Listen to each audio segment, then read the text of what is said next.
Oke, assalamualaikum warahmatullahi wabarakatuh. Pada kesempatan sebelumnya kita sudah membahas mengenai jual beli by al-inah. Jual beli by al-inah adalah transaksi jual beli yang mana pembeli membeli barang secara kredit dengan kesepakatan barang tersebut akan dijual kembali secara tunai kepada penjual pertama dengan harga yang lebih murah. Untuk kasus seperti ini hukumnya adalah haram. Kenapa haram? Karena sebenarnya transaksi ini adalah hutang piutang, tapi mereka menggunakan suatu barang, jadi seolah-olah transaksi itu menjadi transaksi jual beli. Nah, untuk kesempatan kali ini kita akan membahas mengenai tawarruk. Nah, ini seperti mirip-mirip seperti bay al-inah, tapi bedanya adalah pihak yang bertransaksi ini yang berbeda. Bagaimana akan kita coba bahas. Tawarruk ya namanya.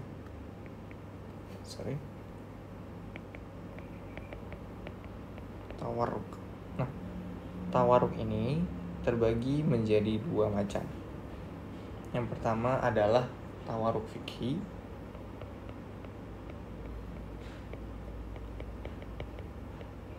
Kemudian yang kedua adalah tawarruk munazzam. Tawarruk fikih sama tawarruk munazzam ini bedanya apa? Oke, langsung aja kita bahas dua-duanya. Yang pertama, tawarruk fikih.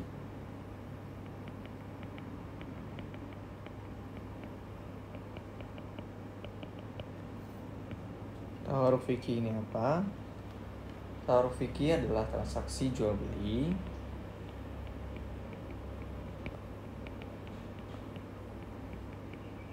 yang mana pembeli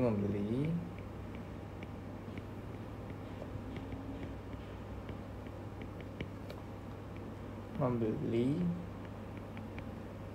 barang secara kredit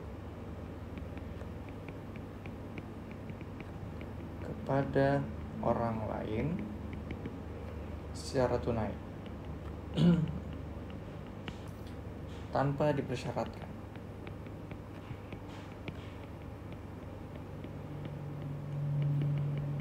Oke, jadi mungkin kalau misalnya menggunakan kata-kata masih bingung, langsung aja coba kita ke contohnya. Jadi misalnya di sini ada A, di sini ada B, kemudian di sini ada C. Oke, ada C. Si A ini, si B ini adalah penjual HP. Kemudian si A dia membeli HP ini secara kredit. Otomatis si B ini punya piutang, si A ini punya utang. Dia punya utang, si B punya piutang. Misalnya harga HP-nya adalah 10 juta.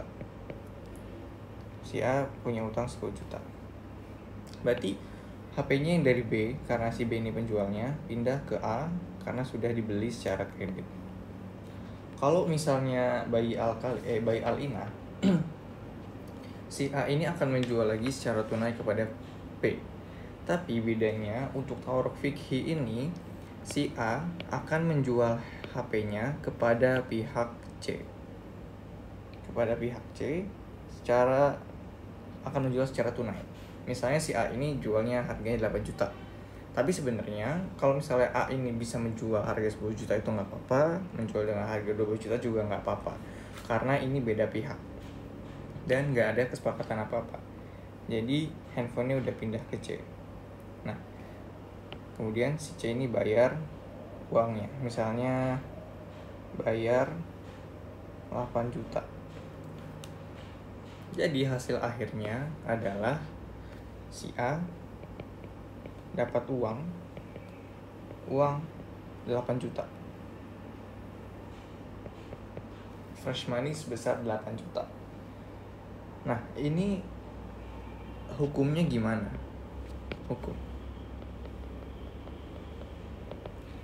Menurut jumhur ulama, untuk kasus seperti ini adalah hukumnya boleh. Tapi harus diingat, kalau misalnya pihak B dan C ini dia tuh nggak punya hubungan apa-apa. Kalau misalnya si B dan C ini memiliki suatu hubungan, nah kasus ini disebut dengan tawaruk munazam, yaitu tawaruk yang kedua. Tawaruk munazam.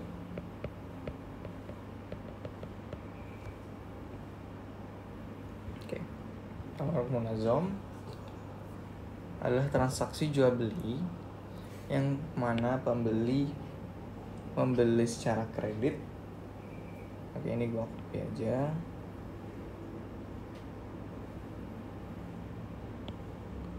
Pembeli membeli secara kredit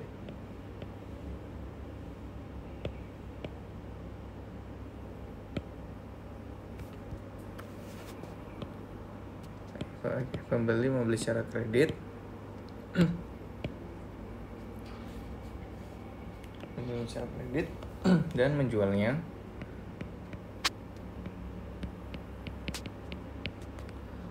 kepada orang yang disuruh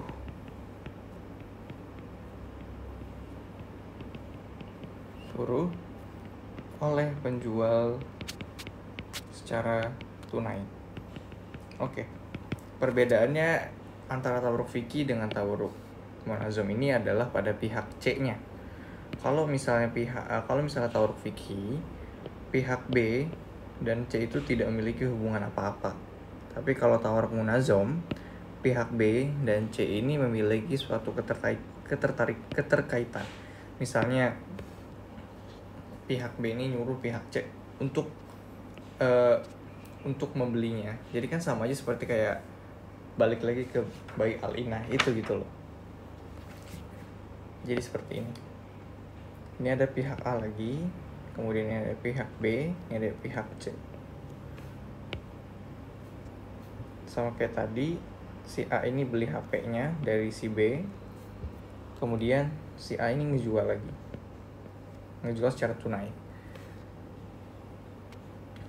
Tapi untuk yang pertama ini, si A ini belinya secara kredit misalnya 10 juta juga. Jadi ini punya piutang 10 juta, dia punya hutang 10 juta.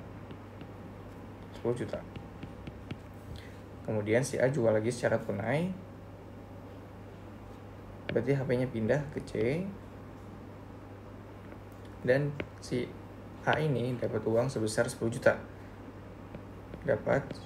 Misalnya dengan harga yang lebih rendah, misal 8 juta, dia dapat 8 juta.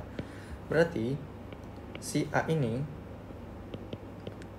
dapat uang sebesar 8 juta. Tapi untuk yang seperti ini tidak boleh karena ya si C ini dengan B ini memiliki keterkaitan. Jadi kayak ini sebenarnya balik lagi ke hutang piutang. Anggap aja C dan B ini satu orang gitu loh. Sebenarnya satu pihak yang sama lah. Jadi ya dia punya piutang 10 juta tapi cuma ngeluarin 8 juta. Itu kan sama aja kayak riba. Ujung-ujungnya kayak bai al-inah lagi. Nah, itu nggak boleh, hukumnya haram untuk dilakukan. Ya mungkin itu aja untuk pembahasan hari ini. Jika ada kesalahan mohon dikoreksi. Bisa juga teman-teman diskusi bersama. Terima kasih.